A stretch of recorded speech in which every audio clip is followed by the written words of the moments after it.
too many younger people these days don't do enough real work on themselves, right? Um, if you're not a master of yourself, there is no way you're going to master the environment around you, right? And what I mean by that is everything to do with self mastery, like how you keep yourself in optimum physical condition, because how you are physically is going to determine how you manage stress. Yeah. How you keep yourself in optimum mental condition. And what I mean by that is if you truly are a person trying to create a diverse diversity in your employment base, yeah, that means you've got people that you're employing that think differently and act differently to you, right? And if you don't understand how your biases show up and how you filter and interpret these people, you all you want is yes people, people who are a mini version of you but not as good, right? And that will say Yeah. yes to you, right? And that is not the maker of a great entrepreneur, right?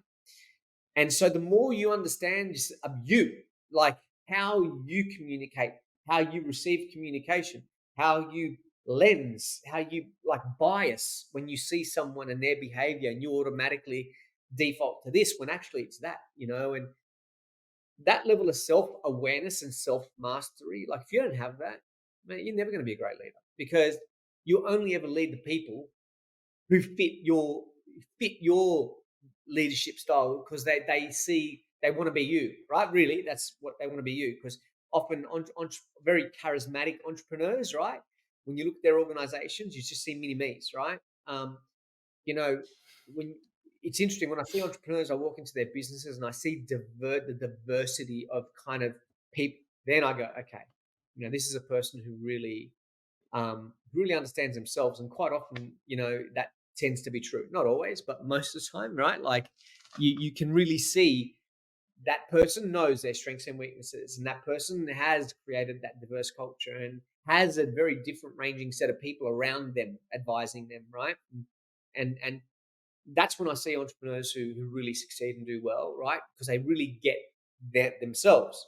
They know, okay, look, when I'm talking to an engineer, I know I'm always going to screw it up because I don't hear them the same way. They don't understand me. I don't understand them. Yeah. Right. And so, okay, cool. I know I have to be different. All right. I'm going to make an effort to show up differently. I'm going to make an effort just to sit back and understand their point of view. I know when I give Yeah. them something, they're the kind of people that will never want to give me a response straight away. They want to take it away and think.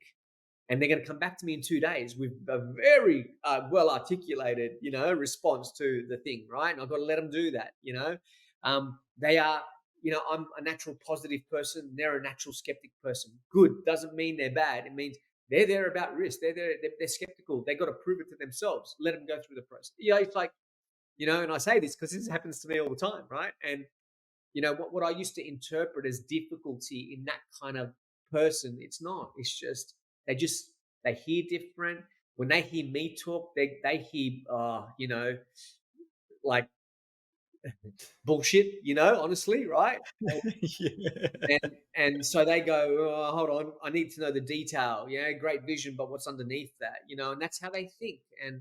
I had to learn that, right? And people in my direct leadership, I had to totally change how I interact with because they're worthwhile, and I just had to change how I am. And so if you don't have that degree of self-awareness as an entrepreneur, you're only going to get so far.